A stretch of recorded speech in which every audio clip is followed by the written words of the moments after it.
మొరటోడు అని వాళ్ళు వీళ్ళు ఎన్నెన్ని అన్న పసి పిల్లవాడు నవ్వాడు.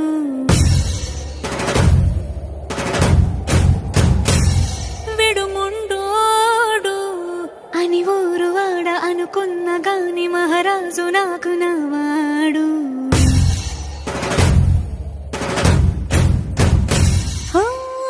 మాట పెడుసైనా మనసులో వెన్న రాయిలా ఉన్నవాడిలోన దేవుడెవరికి తెలుసును నా